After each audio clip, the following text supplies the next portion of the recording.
La principal causa de la guerra moderna desde las últimas décadas del siglo XV en Europa han sido intenciones imperiales. Desde los tiempos del sistema medieval de ultramontanismo imperial llevado a cabo por la Alianza de Venecia, la principal causa de todas las guerras ha habido esos imperios dedicados a permitir a los pocos degradar a muchos. Veremos.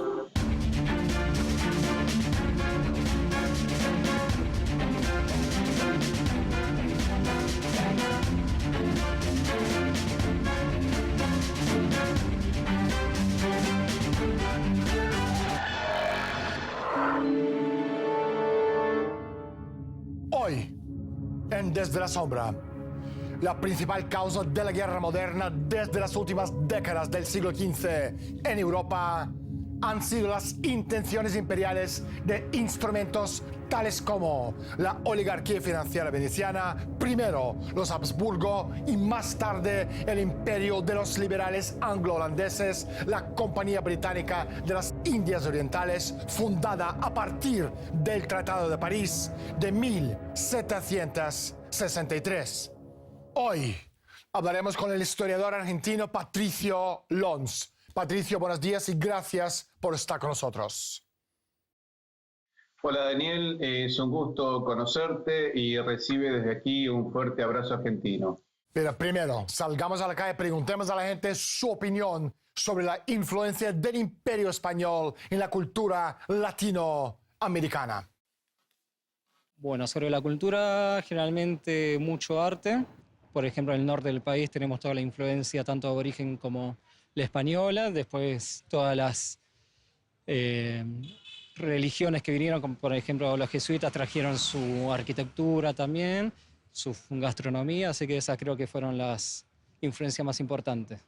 Ha influido mucho porque ha destruido la cultura autóctona de América y el Imperio Español vino con ánimo de conquista y no de colonización como fue en el hemisferio norte, por lo tanto vino con ánimo de llevarse, extraer lo mejor de acá y no de colonizar, instalándose como hicieron en el norte con sus familias para crear un territorio para asentarse y hacer un buen país, sino a saquear. En realidad tiene mucha influencia más allá del idioma, lo que son las tradiciones, las comidas, el arte, la religión.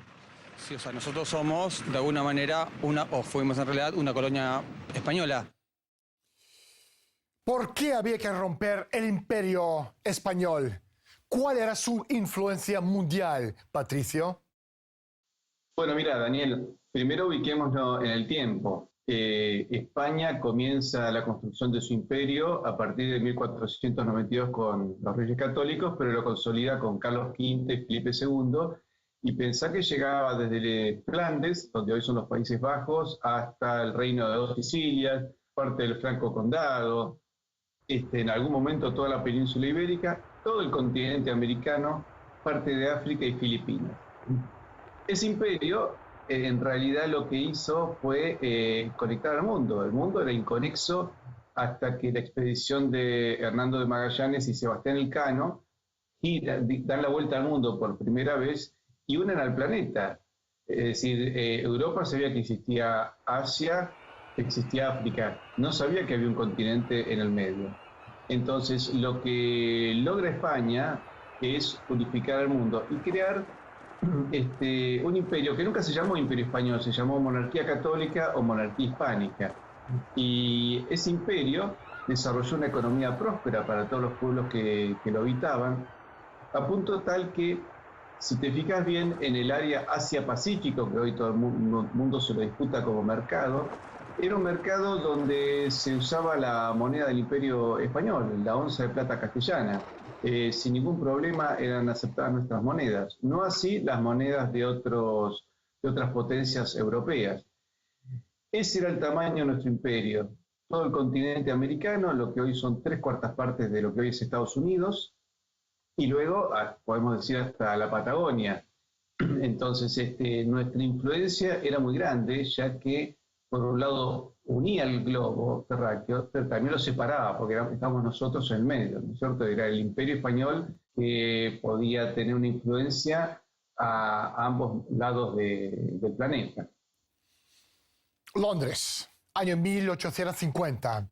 Esta ciudad capital es el centro del mayor imperio colonial que el mundo haya conocido, que en unos pocos años controlará entre 1/5 y 1/4 parte de la superficie total de la población y de la tierra. Aunque en teoría todavía hay imperios gobernados por franceses, españoles, portugueses, holandeses, belgas y daneses, todos ellos en 1850 no son más que satélites del Imperio Británico. Gran Bretaña es la dueña de los mares, el imperio sobre el que el sol nunca se pone. Es la nueva Roma a orillas del Támesis. La emperatriz es la reina Victoria, pero a pesar de su riqueza y poder, Gran Bretaña no es realmente una monarquía, sino una oligarquía basada en el modelo veneciano.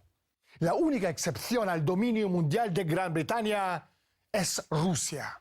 El secretario de Estado, Lord Palmerston, se está preparando para invadir Rusia con la ayuda de su catamita estratégico Napoleón III, también conocido como Napoleón le Petit. Esa invasión comenzará en unos 3 años y se conocerá como la Guerra de Crimea.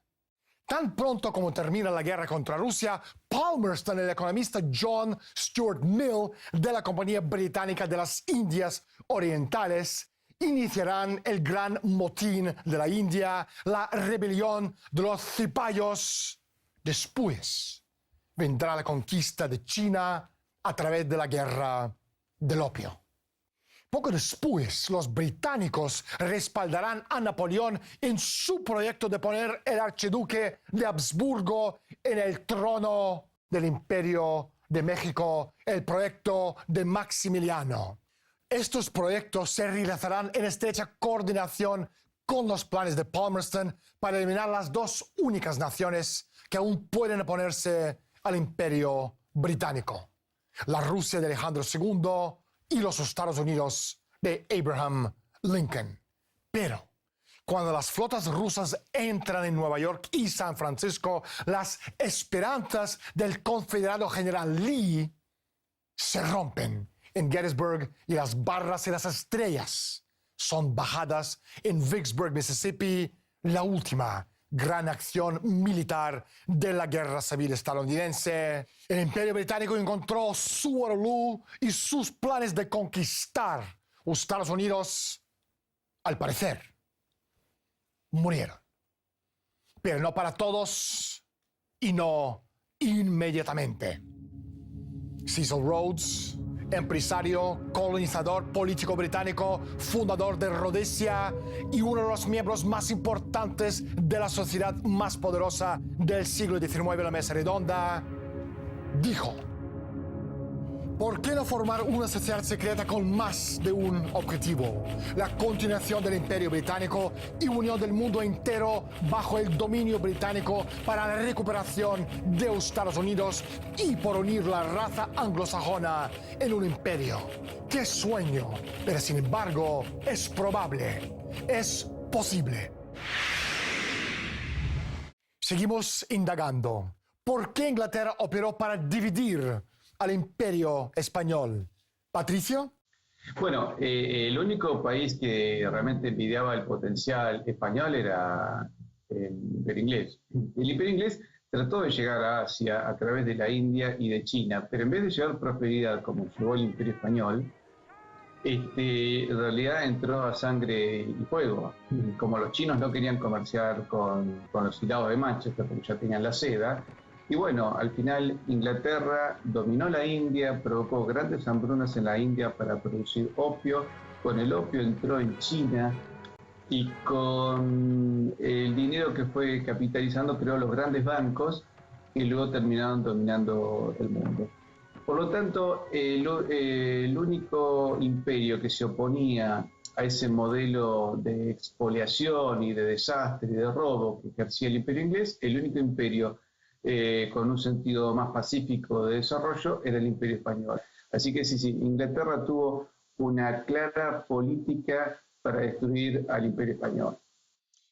Ahora salgamos a la calle otra vez y preguntemos a la gente cuál ha sido el país más avanzado tecnológicamente en Sudamérica durante la segunda mitad del siglo XIX.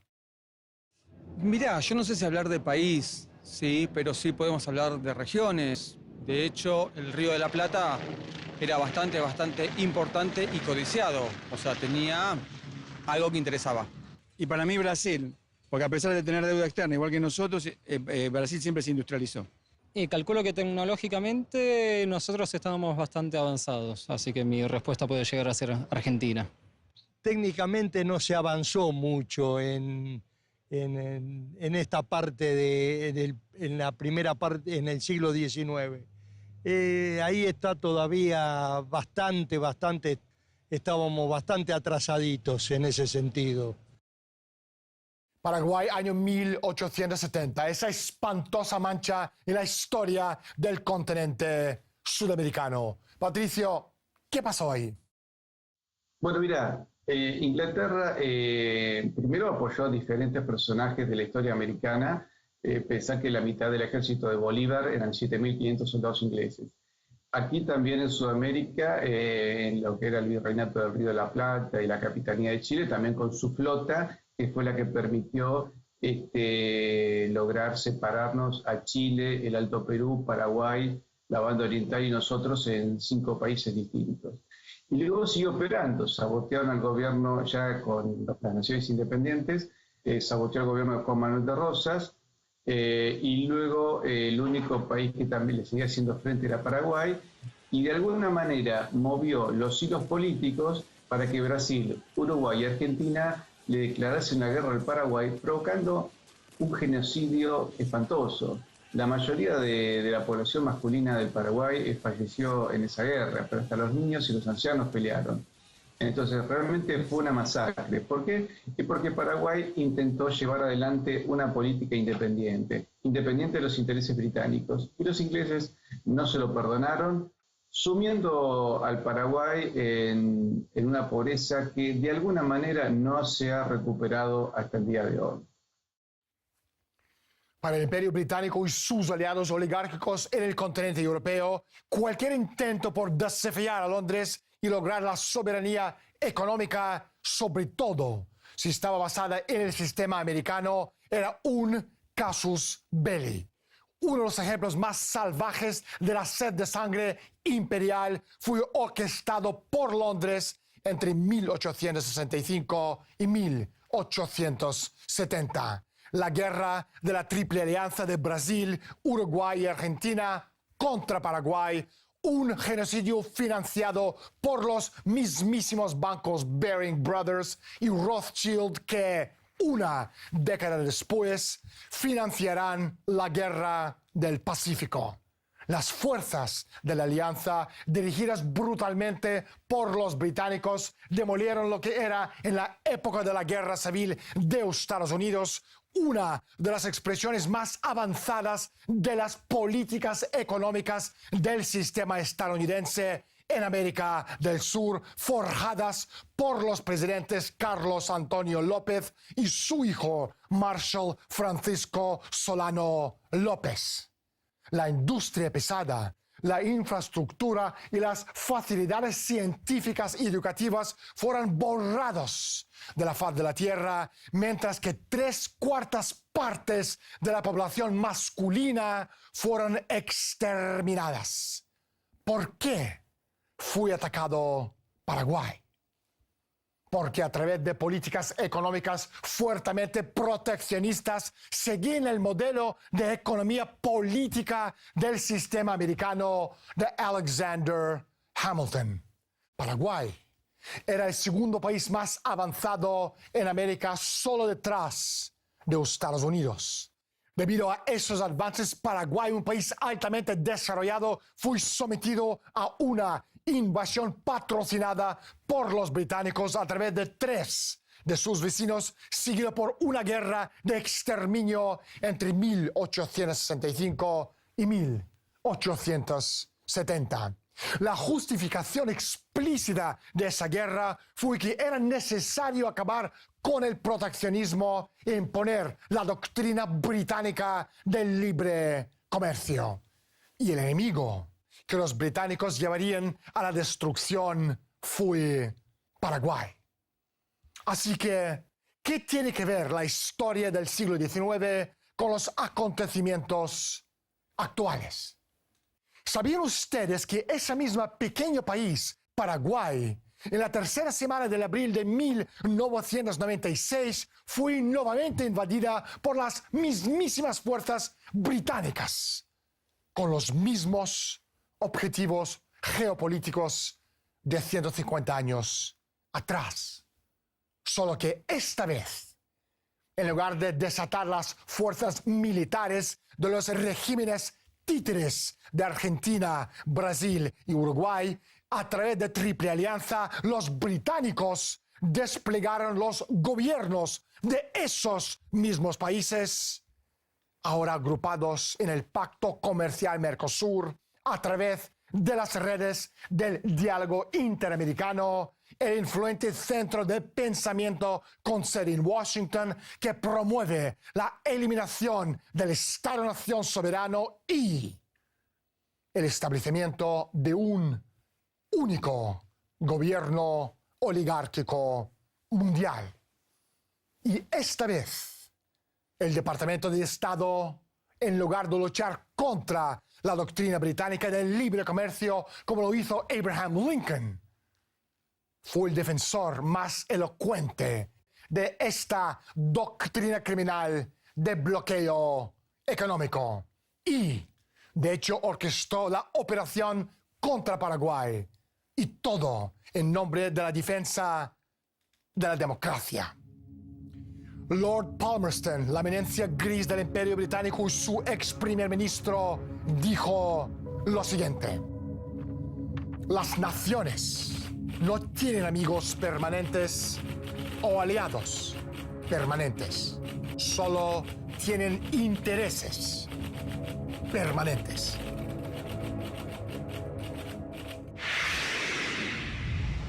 Cambiamos de perspectiva. Patricio, ¿cuál fue la política de Churchill contra Argentina y Sudamérica? Mira, hay una frase de Churchill que es significativa. Él dijo: no permitan que Argentina se desarrolle, porque va a liderar a todo el continente sudamericano, y eso no lo podemos permitir.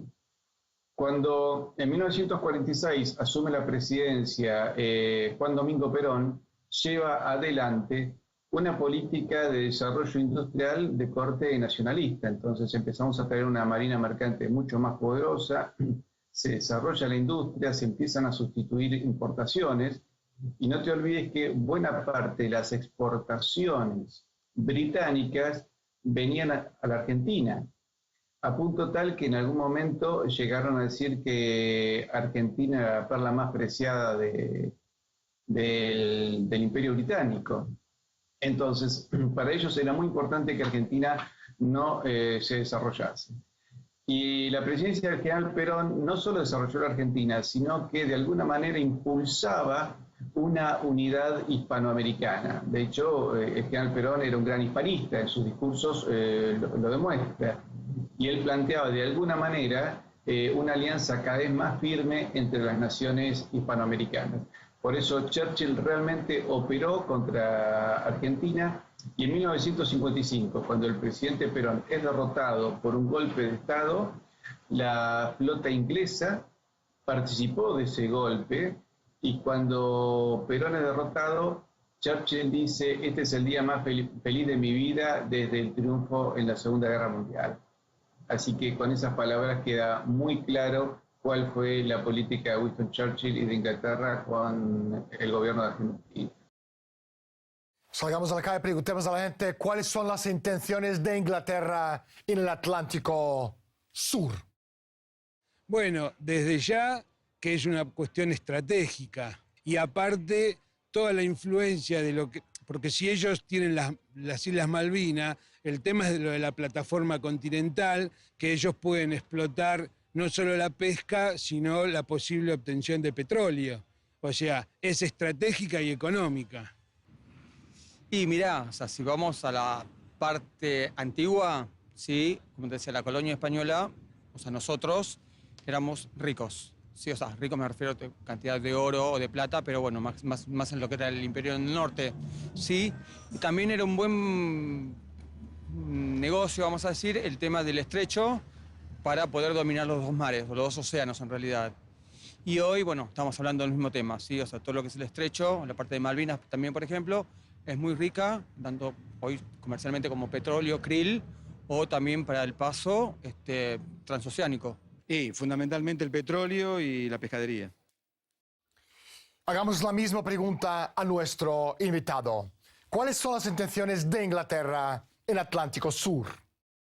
Bueno, mira, Inglaterra pretende quedarse con nuestra Antártida, nuestro mar, la riqueza del mar argentino y todos los archipiélagos.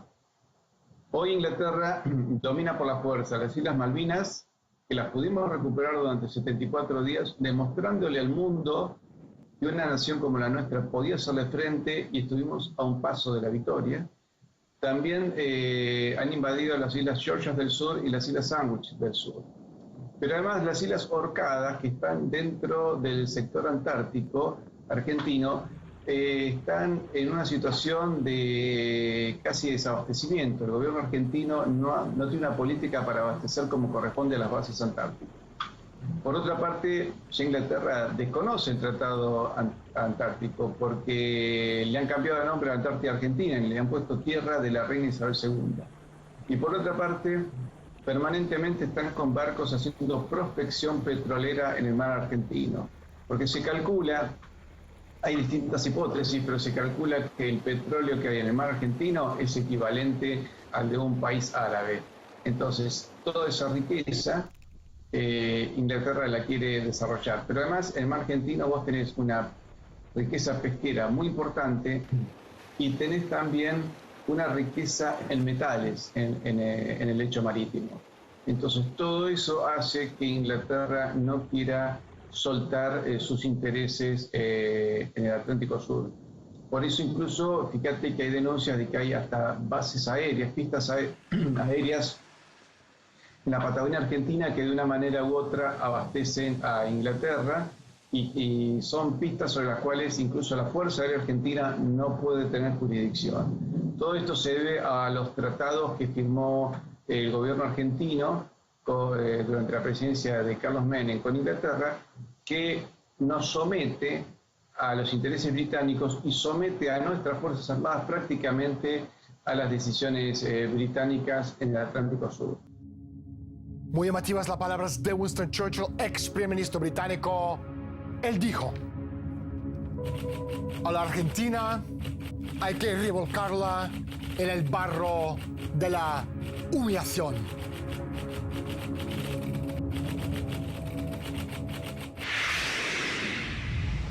Una última pregunta. ¿Qué le puede ofrecer al mundo una Argentina que encuentra el camino al desarrollo? ¿Patricio?